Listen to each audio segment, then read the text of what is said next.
Hoje eu vim fazer um breve vídeo para falar sobre como foi a viagem a Lisboa na cúpula da Comunidade da Saúde Mental. Foi uma experiência extremamente valiosa para a AME poder participar de um evento onde contavam com outros países. Diversos assuntos foram debatidos, demandas que cada país enfrenta, que claramente com suas dificuldades que não são muito diferentes da nossa realidade aqui no Brasil. E também a importância de falarmos mais sobre os sintomas cognitivos na esquizofrenia. Sempre que se fala sobre a esquizofrenia, o que é exaltado são os sintomas positivos, as alucinações e os delírios. E é certo que esses sintomas podem influenciar nos cognitivos.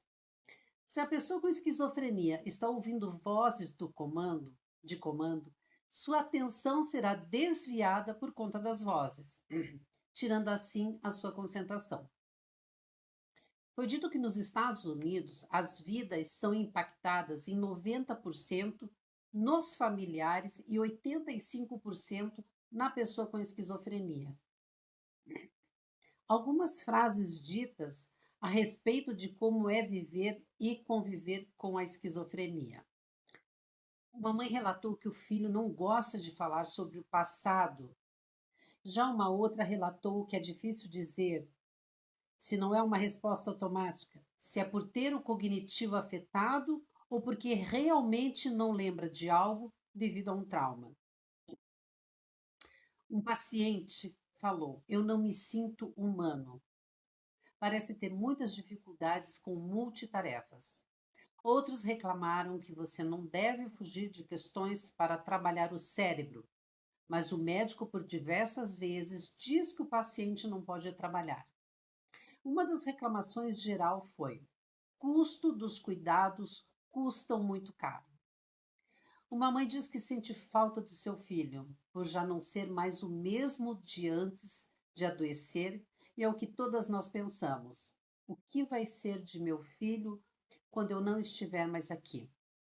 E nessa primeira etapa foi finalizada com um jovem adulto com esquizofrenia dizendo: as pessoas com esquizofrenia podem ir mais longe, sim, desde que tratadas com terapias adequadas. Peter Carey é presidente da Gamian, uma fundação em Budapeste. Ele é da Hungria e foi diagnosticado aos 43 anos de idade. Gostava de companhia, mas minha vida mudou. Aprendi a viver com a esquizofrenia, porém com dificuldades de interação com amigos, porque às vezes as vozes falam: cuidado, essa pessoa é terrível. E quando ele volta para casa, a voz lhe diz: ganhei. Como quem diz: consegui fazer você sair de lá e não socializar. Ele reclamou muito da falta de psiquiatras e psicólogos na Hungria, e poucos são os pacientes que têm acesso, chegando a esperar cerca de 3 meses para conseguir uma consulta que pode levar a 5 minutos. E que isso também acaba sendo difícil para o psiquiatra, pois falta financiamento para a saúde mental, ficando assim os médicos limitados. Desculpa. Asa Conradson Jelken, não sei se eu pronunciei certo, é presidente da Asa Conradson. É uma associação sueca e ela decidiu abrir essa associação desde que o irmão foi diagnosticado com esquizofrenia. E com ela também atua um psicólogo. A princípio acharam que seria importante ter um livro para as pessoas com esquizofrenia entenderem sobre, mas viram que além dos familiares também precisavam muito mais. Ela também escreveu um livro que é um projeto muito interessante, A Menina, a Mãe e os Demônios. Esse projeto será levado às escolas para falar sobre o adoecimento do cérebro. A organização ela atua escrevendo para ministros com relação ao estigma e preconceito e agora farão um projeto para apresentar aos jornalistas para o uso da palavra esquizofrenia de forma pejorativa. Então vejam, isso é algo mundial. Estão também articulando uma campanha para salientar que as pessoas com esquizofrenia não recebem o suporte necessário. E o tema da campanha é Uma Vida que Vale a Pena Viver. Reforçaram a importância da intervenção familiar. Já um pai da Coreia, Bai Jun-tai, disse que os sintomas positivos é apenas a ponta do iceberg. Há muito mais que aprofundam e afetam, como sintomas negativos e cognitivos, que dão sinais até mesmo antes dos sinais positivos. E a pergunta dele: o que significa para o paciente estar estável? Falou que é preciso muito mais educação e psicoeducação, pois muitos médicos falam que não podem fazer nada com relação às funções cognitivas e que apenas um país que os psiquiatras debatem com a família e pacientes. E uma coisa muito interessante, na Suécia, a associação não usa a palavra paciente, pois esta é uma relação entre o médico e o paciente. Então, preferem usar o tema pessoas com experiência. Na China, há um projeto chamado Jardim da Família, que eu confesso para vocês que eu preciso verificar melhor, porque eu não consegui anotar a tempo.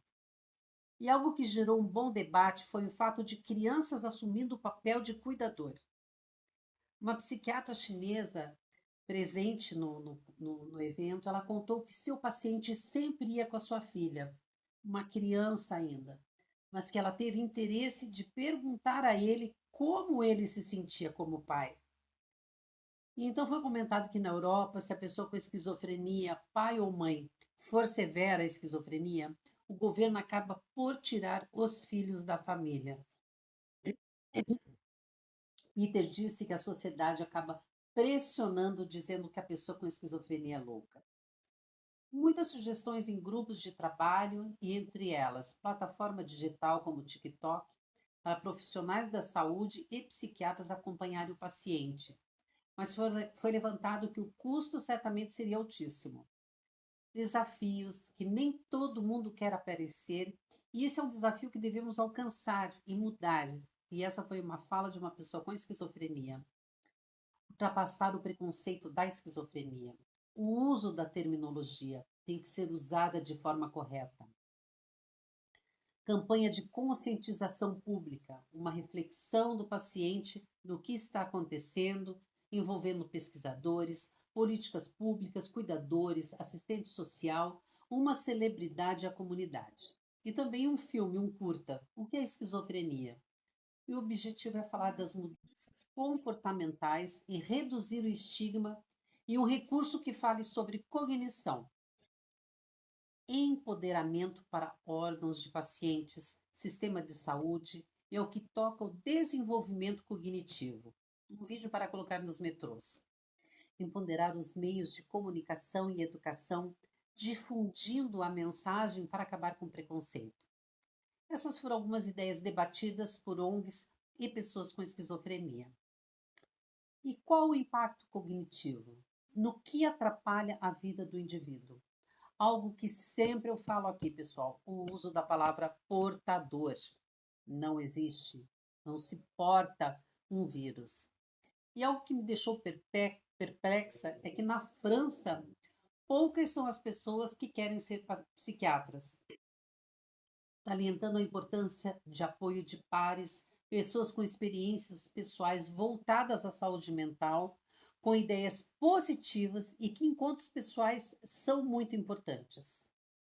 Outro destaque: se você quiser ser cuidador, deve ter competência, mas precisa de apoio emocional, trabalhar com organizações para lidar com os enfrentamentos da doença e que é inegável que o familiar é a pessoa que melhor conhece a pessoa com esquizofrenia da qual convive, inclusive tentando fazer um trabalho junto aos profissionais da saúde mental. Alguém comentou: nem sempre o paciente é honesto com o profissional da saúde mental, mas a família sabe. É preciso mais interação entre família versus profissionais e que psicoeducação é fundamental.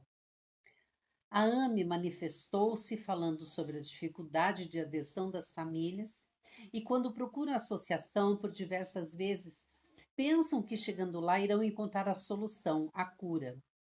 que enfrentamos profissionais da saúde que não querem ouvir os familiares, que no Brasil não temos acesso ao prontuário médico se o familiar for de maior, salvo se ele for curatelado.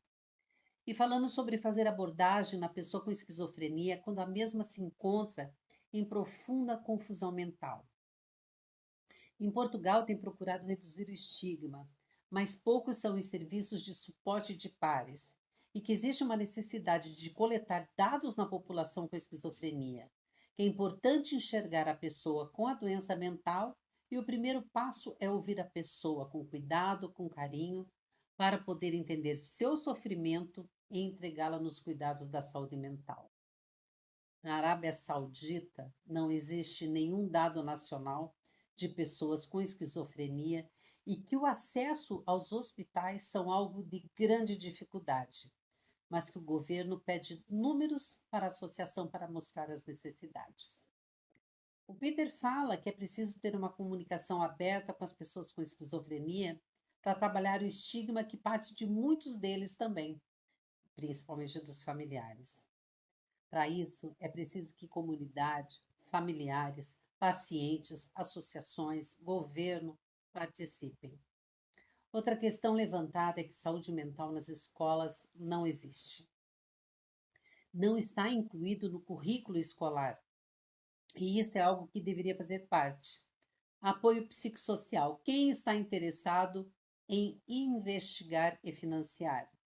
Então, faltam dados e pesquisas sobre as pessoas com esquizofrenia e a importância de ter um grupo de apoio nacional para suporte de pares. Por fim, falta conhecimento das questões da saúde mental. Quando se fala de câncer, as pessoas ficam sensibilizadas e isso é a nível global. Fazer uma campanha que retrate a condição da pessoa com transtorno mental, pois cada um tem a sua história. Necessidade de programas de competência, programas de formação que trabalhem na comunidade que atua na saúde mental. Lembre-se que a AMB deu este curso gratuitamente, estaremos disponibilizando novamente no próximo ano. Programas plenos de formação com um treinamento robusto.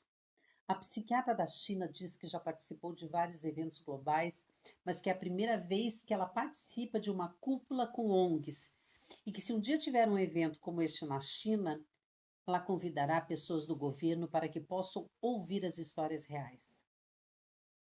E para quem tem pressa de diagnóstico, fiquei sabendo que na Alemanha levam 7 anos para conseguir o diagnóstico.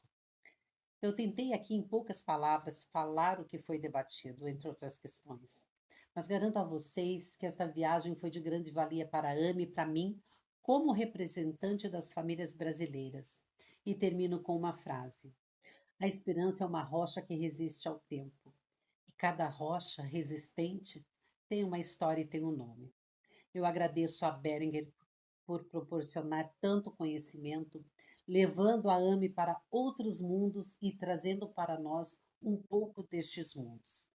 Os desafios são constantes e imensos, mas eu pude me certificar de que nenhum dos que vi neste evento estavam sozinhos. Todos tiveram o apoio de seus familiares, fosse a mãe, o pai, a irmã, a esposa. Abramos mais nossas mentes para desmistificar a esquizofrenia. Sejamos exemplo para outros países. Não podemos mudar o outro se não começarmos nós a sermos a mudança. E obrigada a todos vocês que confiam no meu trabalho. Eu fiz aqui esse breve relato para que vocês possam saber os tópicos, né, que foram trabalhados. Foram 3 dias intensos, bons, proveitosos, separado por grupos, depois todos juntos.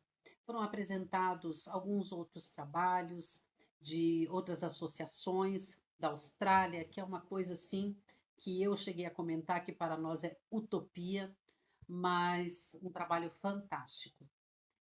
Eu acho que quanto mais nós nos unirmos, quanto mais nós estivermos juntos falando sobre a esquizofrenia, né, combatendo o preconceito, falando sem qualquer problema, sem qualquer dificuldade. Eu tenho um familiar com esquizofrenia, qual é o problema.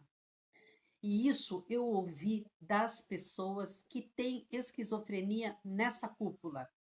Então, se a própria pessoa com esquizofrenia que está lá, né, de certa forma, eh, laboral, né, produtiva, falando, fazendo uma viagem longa, indo falar diante de outros países, é, foi uma coisa linda, foi fantástica. E é aquela luz no fim do túnel para todas nós que às vezes pensamos em desistir, onde achamos que acabou, que não tem mais jeito para o nosso familiar. Acho que cada uma de nós enfrenta os seus temores, enfrenta as suas tempestades conforme, né, o seu abrigo. Nem todas nós temos o suporte que deveríamos ter. Algumas pessoas têm condições de procurar excelentes médicos e ter acesso aos medicamentos de ponta, né? Outros são totalmente dependentes de SUS, de CAPES, de medicamentos de farmácia de alto custo, de doações. E mas a gente sabe que para quebrar isso, para que a gente possa mudar um pouco essas questões no nosso país, pelo menos, né, a gente precisa se unir. A união é tudo. Trabalharmos em conjunto é muito mais fácil do que trabalharmos solitários.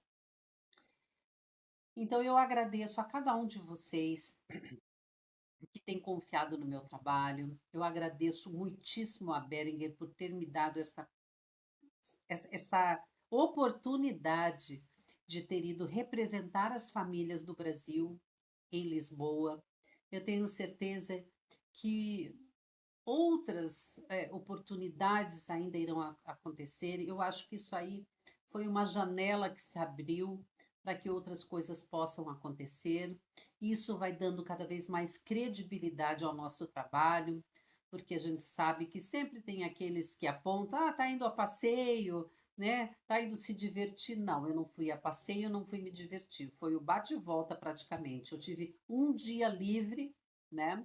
É, que eu pude conhecer um pouquinho de Lisboa.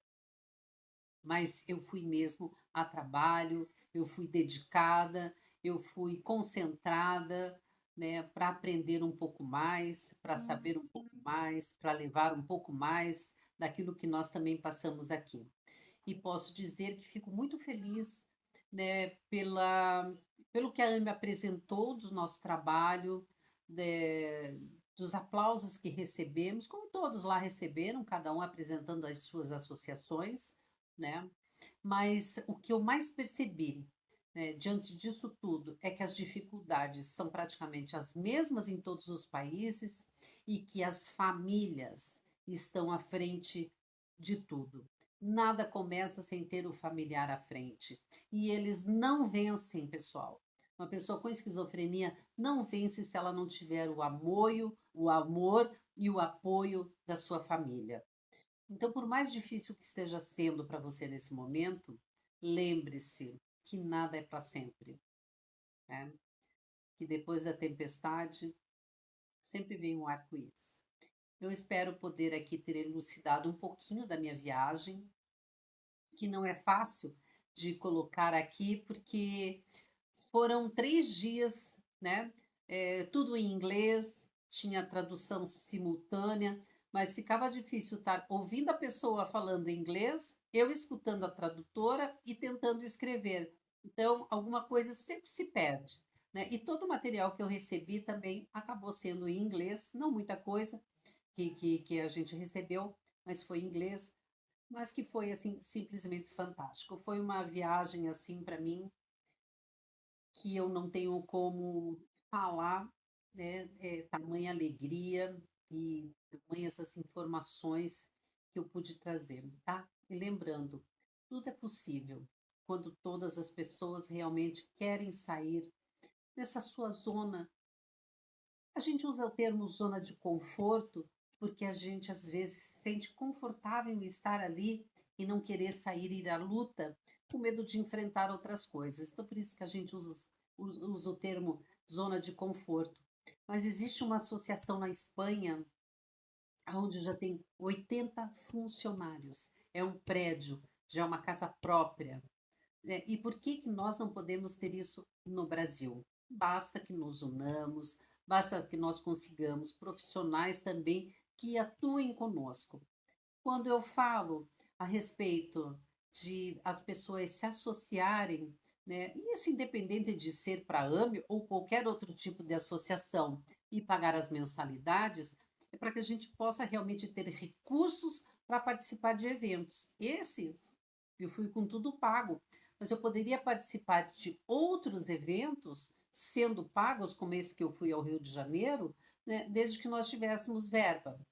Então, vamos nos unir, pessoal, se nós queremos fazer a diferença na nossa saúde mental no Brasil, em particular na esquizofrenia. Obrigada por você que confiou em mim, obrigada por você que me acompanha e continue aqui conosco.